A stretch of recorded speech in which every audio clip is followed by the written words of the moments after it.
All right, and now we're back with the next part of my ranking of all of the Dice Throne characters. So today we're going to be talking about 20 through 11.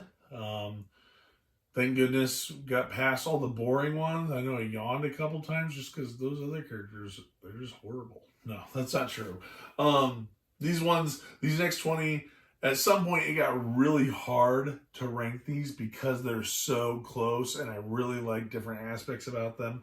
And it took me quite a bit of moving around just because it was really difficult to get those characters right to the right position, just because some of them are really, really good. So let's jump right in with my number 20. My number 20 was number 7 last time I did this list, and that is going to be the Huntress. So Huntress is from season 2, and something that I really like about her is the management and the synergies that she has with her saber-tooth tiger, which is Naira, right? So being able to kind of divert some damage to Naira, and kind of knowing with that companion how you want to use her, right? And the abilities like bleed that she has, being able to, that persistent effect token damage, which is great.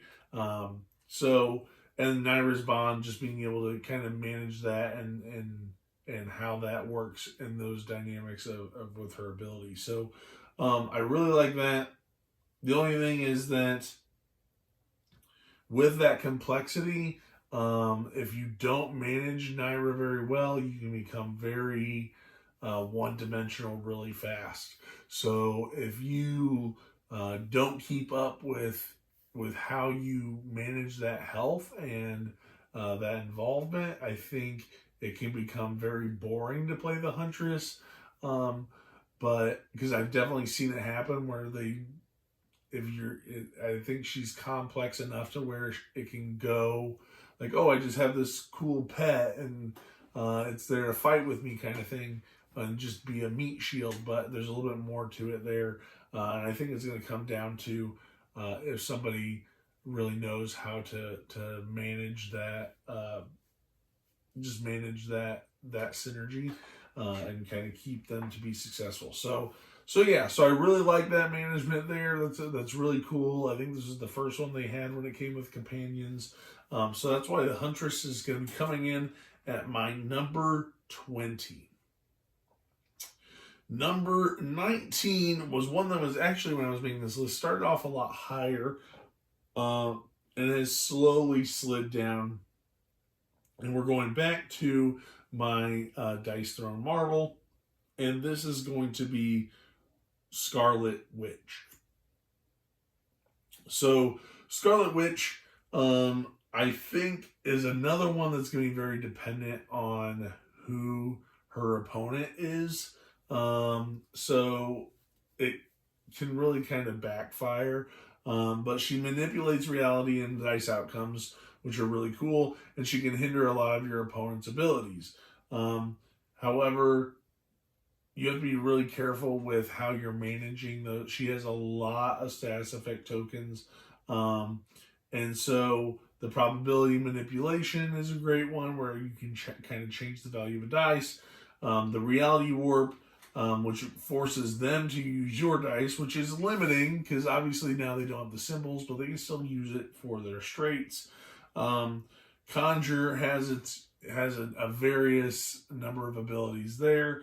And then obviously Crackle is one that it's another one of those where like, if I just never seem to get enough Crackle. And so I want more of it, and I wish if I could get more easily accessible to it, I think she would do better. It's just a little kind of bit unpredictable on how she plays. And so I think she can hit really hard if things line up really well. But yeah, she has a lot of complexity to her. Boring character. No, sorry. I just did that on purpose. But anyway, Yeah, she's an interesting character with all the different status effect tokens that she has at her disposal. Um, but again, just kind of the careful management of that. I think it also is very dependent on who your opponent is. She has kind of slid, even though she wasn't on my previous list. So coming in at number 19 is going to be the Scarlet Witch. Number 18 is going to be a new character from Dice Throne X-Men, and that is going to be Jean Grey.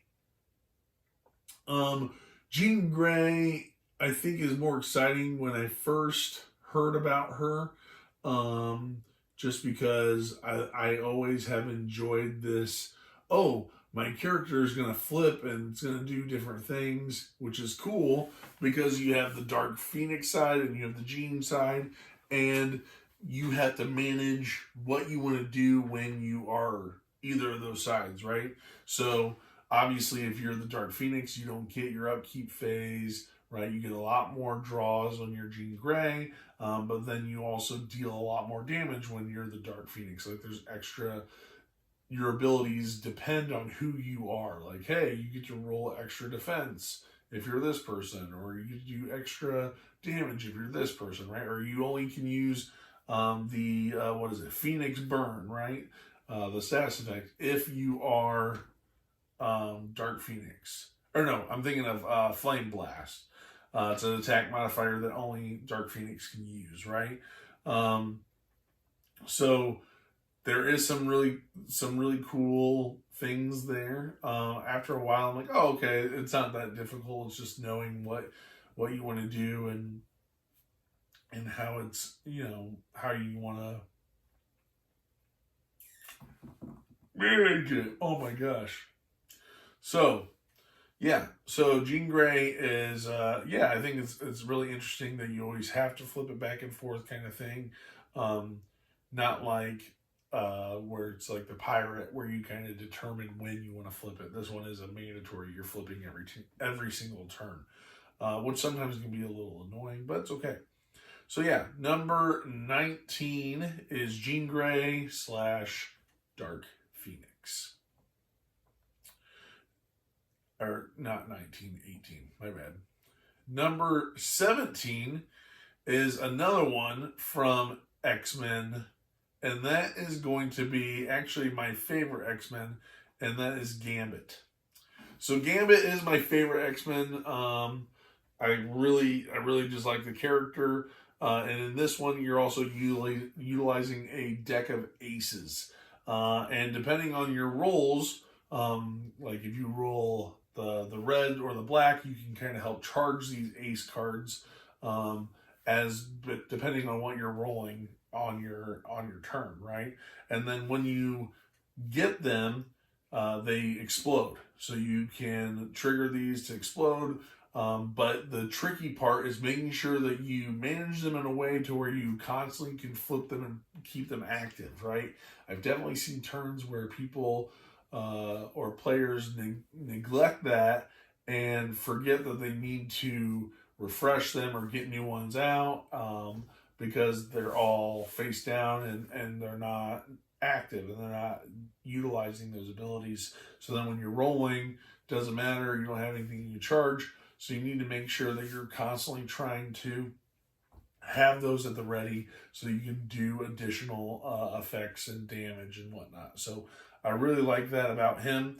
That is kind of one of his weaknesses too, is that you got to kind of build up. So if you're not rolling what you need, you might not be able to charge the ones that you like, but it is a nice, cool, complex mechanism, more complex mechanism to it.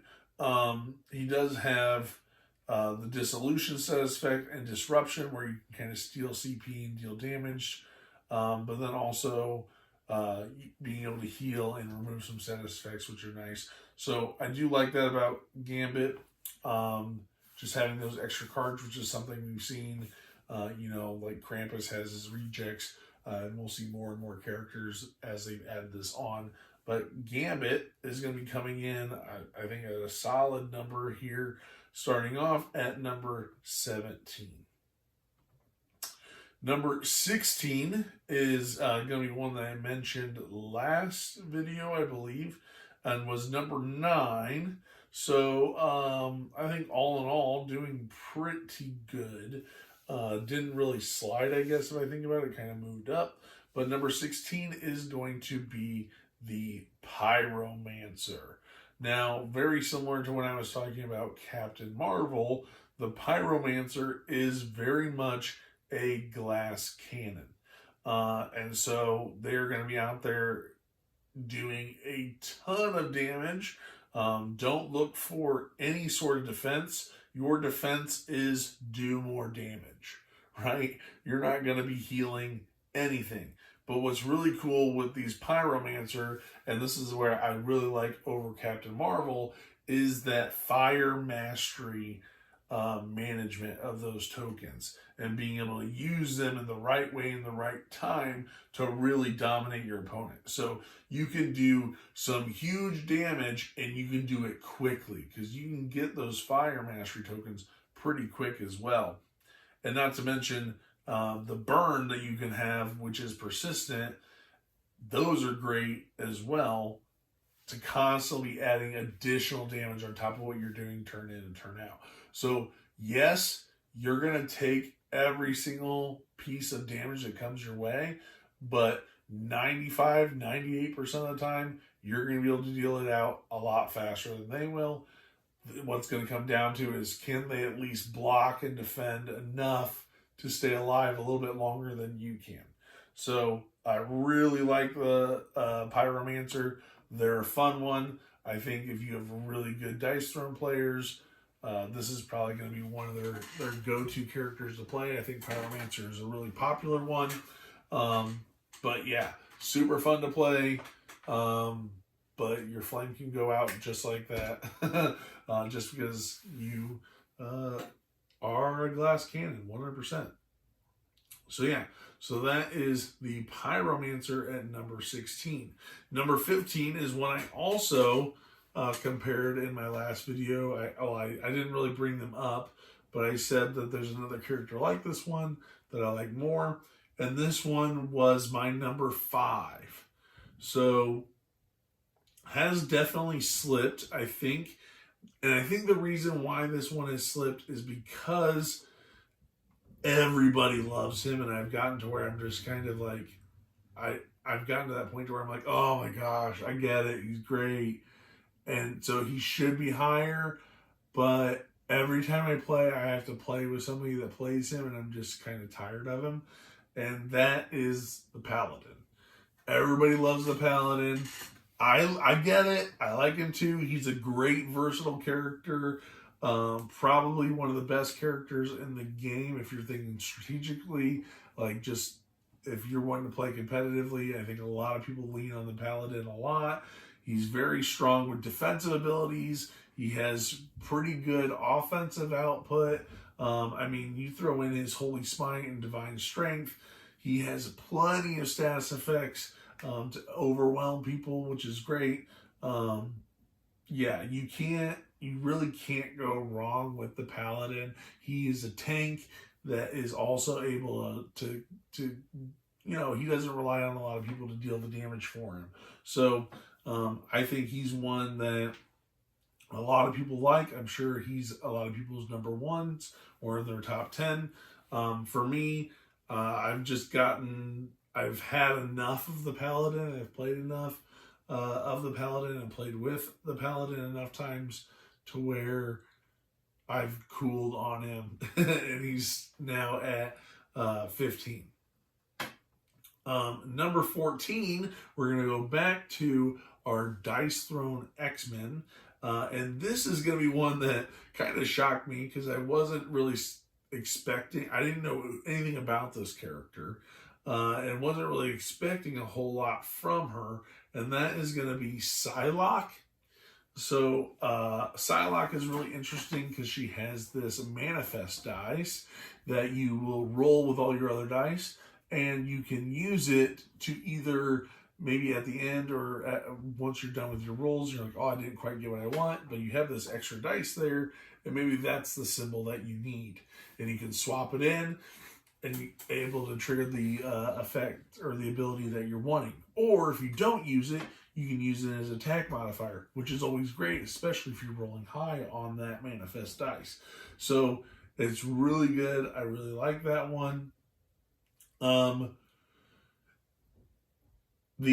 There are a lot of status effects that she has as well. So with her agility, which is nice, that's great with being able to limit that damage that she's going to be taking. She has paralyze, being able to prevent players from gaining status effects. So that one is interesting, especially because they can't inflict or gain status effects during their turn. And then they also have, she also has infiltration, which can force them to reroll a defensive dice, which can be good. So she has some decent damage. I don't think it's like amazing or over the top, right? But she has some really unique mechanisms that I enjoy with that manifest dice. I think she has some unique status effects that are just pertain to her and what she can do. And so, yeah, I've really enjoyed that. The idea of having that attack modifier every single time is great. So I really enjoyed Psylocke. That's why she is coming in at my number 14. Now, number 13, we're going to step up the complexity a little bit here.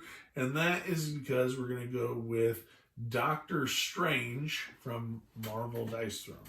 Doctor Strange has these spells that he's going to be casting. So he has a deck of spells that he's going to be preparing and manipulating during his turn to draw extra cards and do different abilities and whatnot.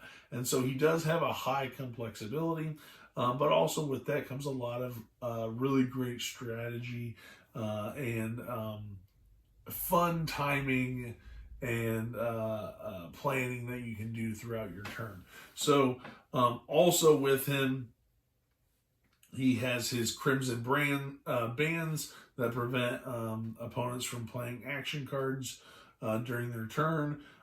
He has his Premonition, which is great for being able to get those card draws. And then Deja Vu, obviously, is nice so that you can, if you don't get what you want, you can essentially take another turn and redo your entire offensive roll. So he's one where you're not really going to whiff a whole lot if you have those Deja Vus. The spells are really going to be important in making sure that you can always prepare them and cast them and kind of keep that going. But I really like just that extra layer of complexity and management that comes to Doctor Strange. I think he can deal plenty of damage, and with his status effects, he can also be kind of annoying, but he always has plenty of cards to play as well. So Doctor Strange is going to be my number 13. Now, my number 12 has grown on me a lot, actually, and they did change his leaflet not too long ago as well, and that is going to be the Tactician. So the Tactician was my number 13 last time I did the list, so it's towards the bottom, and so now he's number 12. So yes, seems like he stayed the same, but he's actually moved up quite a bit for me, and I don't know what it is. I started playing him more, and it's just, I don't know. I have had such a good time playing him. He's just moved up. I really like his, and I think they buffed this a little bit with his tactical advantage tokens. The management of that, I always like when I have like the Fire Mastery I talked about. Same thing with these tactical advantage, being able to kind of use them. Being able to use them and manage them and how you use them and being really flexible is great. I like when they have multiple different ways of being used. I really also Constrict is great because it lets me kind of milk my opponent's CP. But I really think it comes down to that tactical advantage, those tokens and what you're doing. to me is a lot of fun. I think he's super annoying, like especially with his status effects. He's very annoying about what he's doing to his opponent. He can be very just frustrating to deal with, and so I like that because I feel like I'm kind of playing like a head game a little bit with them when I'm playing the tactician, but that's why, and he's really just been moving up just because of all the fun I've been having with him, and so that's why he is my number 12. Now, number 11 is a character that on my last video, I got this comment, I don't know how many dozens of times, and I will make sure I do not mess it up this time. My number 11 is the monk, and he uses chi, not chai. Okay? So, again, you'll see this as a theme when I'm dealing with a character that has a token, and he has a high stack limit with these chi tokens. I really like the monk because he has a great defense and offensive balance. So he feels very balanced with me based on that chi management. And then also has abilities with the Serenity and the Reflect. You just have to be careful with how you spend it. Like if you're not very good at managing those kinds of resources, it can not be a good turn for you or a good experience for you. But I really like just his range that he has when it comes to that chi. He also has knockdown, which is great. But yeah, I just like the zen feel of the character. I like the complexity that comes with him, and everything that, yeah. So I think, let me see, did I even say what he was last time? Last time he was number 8. So stayed pretty close to it with number 11 now. Not too bad. Probably stayed about the same. So yeah, so my number 11 is going to be the monk. And so that brings us down to our top 10 that we'll do next, which is, I think, a nice little mix of characters from every set, really. So I'm excited to talk about those. But that's going to do it for this video. Let me know which of these ones do you think should be higher, lower. What did I say that was wrong or that was right? Whatever, that kind of stuff. And we'll see you guys on the next one. Thanks for watching.